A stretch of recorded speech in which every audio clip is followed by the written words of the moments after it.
Presidenta, por su intermedio, para expresar lo siguiente. Voy a remitirme única y exclusivamente al tema materia de debate. Hoy estamos en un debate sobre la posibilidad y la legalidad del proyecto de ley de adelanto de elecciones presentada por el Ejecutivo. Para eso está acá el Ministro de Justicia y el Premier, quienes han sustentado en su momento el proyecto de ley.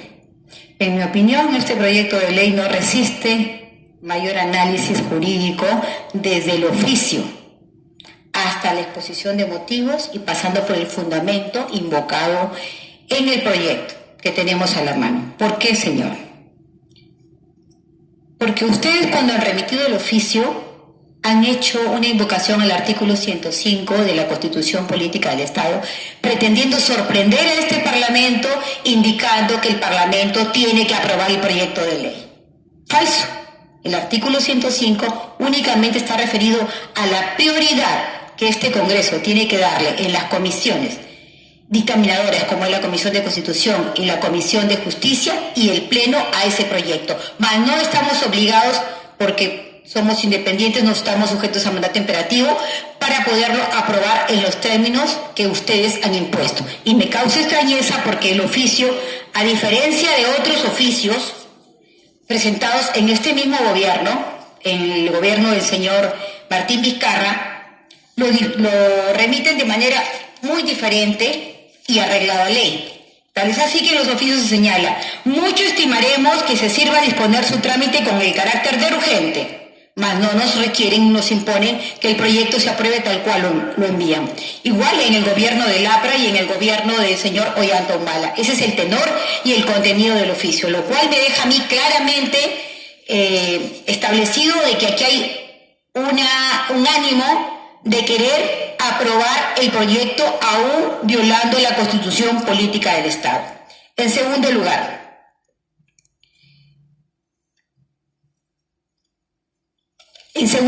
señores, el proyecto de reforma constitucional del Poder Ejecutivo plantea como necesidad que este sea aprobado en primera votación por el Congreso y posteriormente sometido a referéndum. Le pregunto, ¿quién los asesora? ¿Quiénes son los asesores que tiene el Ejecutivo, el Ministro de Justicia, el Premier? Yo creo que hasta un principiante de Derecho conoce perfectamente el artículo 33 de la Constitución. ¿Y qué dice el artículo 33 de la Constitución? Voy a permitirme leerlo. ¿Cuándo hay referéndum, señores? Cuando se trata de la reforma total o parcial de la Constitución, cuando la aprobación de normas con rango de ley para las ordenanzas municipales, para las materias relativas al proceso de descentralización. Pero dice claramente, no pueden someterse a referéndum la suspensión o la disminución de los derechos fundamentales de las personas, ni las normas de carácter tributario XX. Entonces, ¿qué quiere decir esto? Que no podemos someter a referéndum la supresión o la disminución de un derecho fundamental. Díganme ustedes, ¿no constituye un derecho fundamental el derecho de elegir y ser elegido? Eso está en la propia Constitución. Y además también constituye un derecho fundamental porque está reconocido en la Convención Americana. Por consiguiente, están transgrediendo la Constitución y la Convención Americana y quieren sorprender acá al Congreso con interpretaciones absolutamente fuera de todo contexto legal.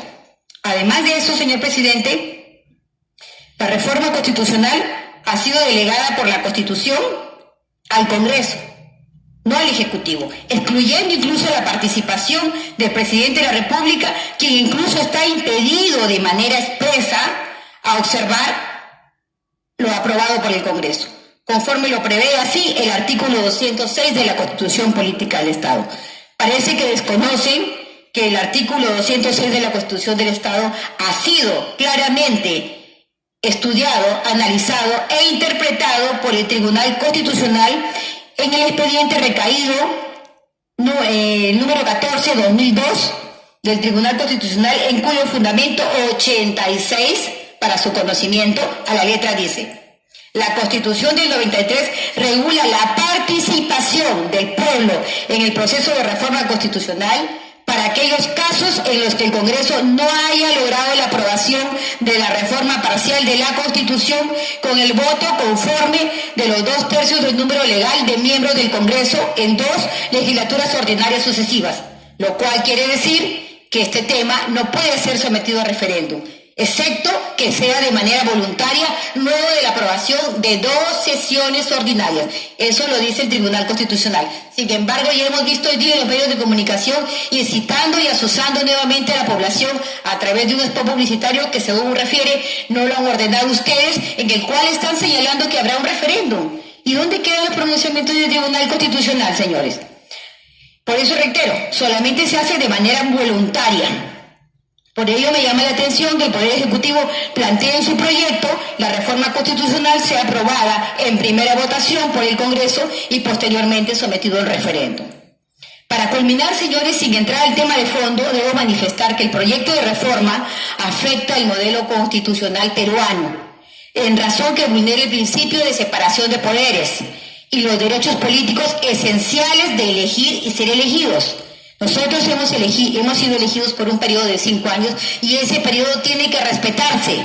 Si ustedes quieren cerrar el Congreso, háganlo con otra legislación, con otro artículo, mas no pretendiendo sorprender al Congreso. El modelo constitucional peruano contempla para un periodo rígido y determinado de 5 años y solo puede ser alterado por la causal específica contemplada en el artículo 134 de la Constitución. Asimismo, sobre la posibilidad de una cuestión previa que se viene hablando, cuestión de confianza que se viene hablando respecto de la aprobación o desaprobación del proyecto de reforma constitucional, debo manifestar, señores, que esta no procede, conforme lo ha desarrollado el Tribunal Constitucional también, en donde, en el expediente 6/2018, porque dice que tiene una función totalmente distinta. Pues dicha figura, si bien ha sido regulada en la Constitución de manera abierta, tiene, como se precisa en el fundamento 75 de dicha sentencia, la clara finalidad de brindar al Poder Ejecutivo un amplio campo de posibilidades en busca de respaldo político por parte del Congreso para llevar a cabo las políticas de su gestión. En tal sentido, el presidente de la República puede proponer modificaciones constitucionales, pero no puede intervenir en ellas de ninguna forma, al punto que ni siquiera puede observarlas. Entonces, además de eso, a mí me causa extrañeza, y como lo ha dicho la congresista Marisol Espinosa, qué sinvergüencería designar 700 millones de soles para este referéndum que no está regulado. ¿Cuánto es? 700 millones de soles que no está regulado y que además tenemos tantas carencias y necesidades como son las demandas de los docentes. Las demandas de los docentes que vienen reclamando el pago de la deuda social debería ser incluido en vez de utilizar ese presupuesto, así como también la asistencia al sector salud, a la reconstrucción, a la exoneración y la prescripción de las deudas agrarias. Eso es lo que tenemos que preocuparnos, eso es consenso político, a eso debemos llegar a solucionar la problemática. De aquí con esto que venga un nuevo Congreso no vamos a solucionar el problema, señores.